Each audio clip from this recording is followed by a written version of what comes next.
Centuries before Shakespeare enticed us with tearjerkers like Romeo and Juliet, the ancient Greeks told the story of Orpheus and Eurydice, a tale equally tragic and with a bloodthirsty final act which is a little less romantic.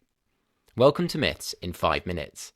The story goes that Orpheus was the son of the muse Calliope and either the Thracian king Oeagrus or the god Apollo. Either way, he's got enviable parentage to most mortals.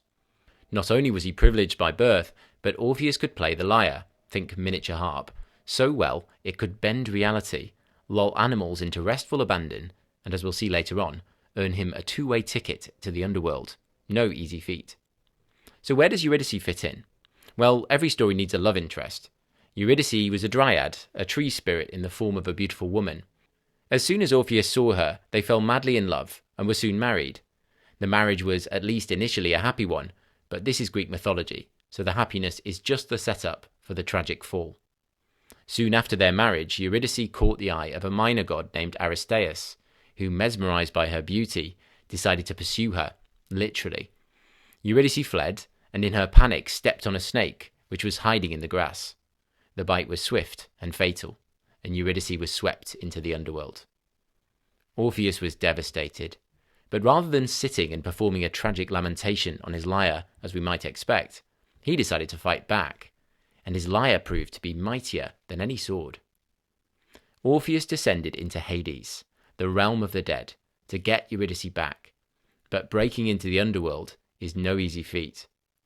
To enter Hades, the dead crossed the river Styx, ferried by Charon after payment of gold coins placed on the dead body after death. Orpheus's problem? He wasn't dead, so no coins. But Orpheus had his trusty lyre. He played, he sang, and Charon fell into a trance, ferrying him across the river. Safely over, Orpheus met his next challenge, the monstrous three-headed dog Cerberus blocking the gates of the underworld. Undeterred, our valiant rock god hero Orpheus strummed his trusty lyre and produced a lullaby so potent it could calm an irritable rhinoceros in a wasp factory. Cerberus was soon sound asleep. Finally, Orpheus stood before Hades and Persephone, rulers of the underworld. Okay, we know the script now. He played for them, singing a song of the joy Eurydice had brought and the emptiness without her. Hades was moved, Persephone too, so they agreed Eurydice could return to the land of the living. But with a catch, of course. Eurydice could follow Orpheus up to the surface, but he could not look back at her until they were both fully out of the underworld. Easy, right? Orpheus began the long climb back. Behind him, he could just barely hear the footsteps of Eurydice. Step by step, the weight of doubt grew heavier. Orpheus mastered his doubts until the final step. With one foot in the world of the living, the sunlight broke above him, and he turned. Whether from love, fear, or sheer impatience, we can only guess. For an instant, he saw Eurydice reaching towards him, before her spirit was swept back to the underworld, never to return. Ruined by grief and anger at his own lack of faith, Orpheus lived as a recluse, shunning contact with women. And it was Orpheus's refusal to court the attentions of women that led to his death. Aeschylus recorded that he was torn to pieces by Maenads, the female followers of Dionysus, who were infuriated by his refusal of their romantic advances. His head is said to have washed up on the island of Lesbos, where it delivered prophecies. And his lyre? The Muses placed it in the heavens as the constellation Lyra, a symbolic image of undying love.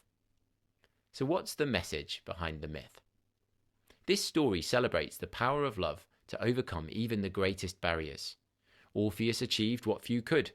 He entered the underworld and returned, driven by devotion to Eurydice. Yet his failure at the final moment reveals the frailty of human doubt. With one glance he undoes everything, reminding us that, despite warnings, we often do the very thing we're told not to. Above all, the myth speaks to the power of art. Unlike heroes with sword and shield, Orpheus wields only music, yet it bends gods and spirits to his will, showing that true heroism lies not in arms, but in the power of art to move hearts and shape destinies.